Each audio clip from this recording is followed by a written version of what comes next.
Salut à tous, alors vidéo un petit peu catastrophe que je te fais rapidement sur les équipementiers, mais ça on le savait en Europe. Alors je vais t'incruster deux informations, alors il parle d'équipementiers d'une manière globale en tout cas, et aussi au niveau de Bosch, mais je pense que c'est pareil pour Valeo et puis tous les équipementiers, c'est-à-dire qu'on voit bien que les constructeurs nationaux ça va plutôt bien, parce qu'ils arrivent très bien à marcher malgré que les volumes soient très mauvais, à peu près 10 à 20%, peut-être pratiquement de moins.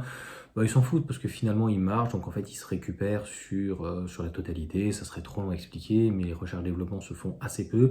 Par contre, de l'autre côté, les équipementiers sont boulonnés, serrés à la vis. Et malheureusement, si les équipementiers devaient vendre pratiquement des fois le prix à juste prix en fait de leurs produits ou de leur recherche et développement, bah, ça serait peut-être compliqué pour les constructeurs. Mais on sait comment ça se passe toujours, c'est le pot de terre face au pot de fer. Et pour le moment, donc, ben, c'est les constructeurs qui ont gagné. Ils sont plutôt préservés au niveau donc, de leurs ouvriers. Mais derrière ça, donc, tous leurs sous-traitants et donc les équipementiers derrière, il y en a énormément. C'est juste une catastrophe. Moi, je l'en ai déjà parlé. Donc, si tu veux, bah, la sonnette d'alarme, elle est déjà là. Et on va perdre tout ce maillage. Donc, en fait, cette micro-économie, micro, donc toute cette petite micro-économie qui faisait vivre j'allais dire la terre entière, mais tous les petits villages, tous les alentours et tout, eh bien, est en train de se disloquer. Et au profit, bah, c'est toujours la même chose, de la haute finance, mais à un moment donné, ça a ses limites. Donc j'ai l'impression qu'on cherche la recherche-développement, on recherche en tout cas, un petit peu comme au casino, le retour de la mise trop rapidement, et au détriment du recherche-développement et de tout. Et ben, ça va malheureusement casser, non pas les épargnants, mais les équipementiers. Et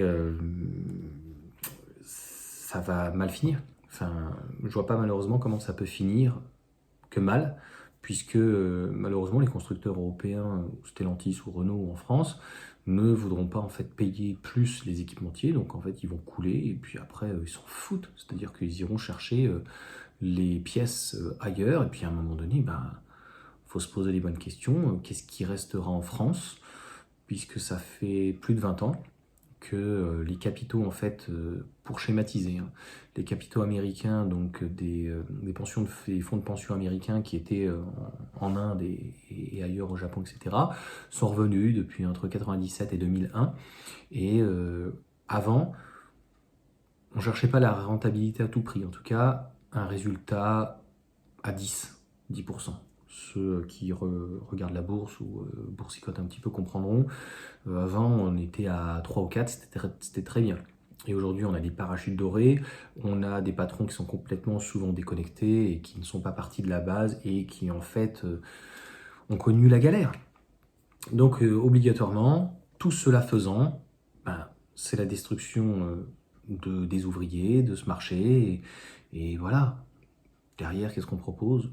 C'est un autre problème, peut-être du service, hein, le tertiaire, le quaternaire, là, donc après, c'est l'IA, etc. Et puis, le grand remplacement de l'être humain par les robots. Allez, sur ce, on va finir sur cette vidéo extrêmement pessimiste où bah, il va rester plus personne, hein. Franchement, en France, pour bosser ou en Europe, se dire que franchement, il y a tous les équipementiers qui souffrent, c'est très négatif et c'est extrêmement dommage alors qu'il y avait une solution, pas au niveau du consommateur, mais au niveau du marché, en fait, il y en a marre qui se goinfrent. Pour autant, j'aime bien pondérer donc mes propos. Là, tu vois, je tape entre guillemets sur l'élite, mais il y a aussi un effort à faire en bas, tu vois. Mais là, le problème, c'est pas le petit peuple, tu vois, enfin, c'est pas ceux qui grattent le RSA. Là, c'est ceux qui grattent le CAC 40. Ah, ils grattent à eux. Ils ne payent rien. Ces saletés de cassos, là, c'est une catastrophe. Donc, eux, à un moment donné, il faudrait un petit peu les faire raquer. Sinon, tu t'en vas. C'est pareil. Voilà. Ils ont le droit de s'en aller. Bah, de toute façon, je crois qu'ils déclarent même plus leurs impôts en France, ces bandits hypocrites. Ils sont en Europe, Luxembourg, Suisse, Andorre, Monaco. Hein. Ça, on a compris, ou pas en Écosse, là, en Irlande et tout. Enfin, une belle bande de petits salopards. Allez, ciao à tous.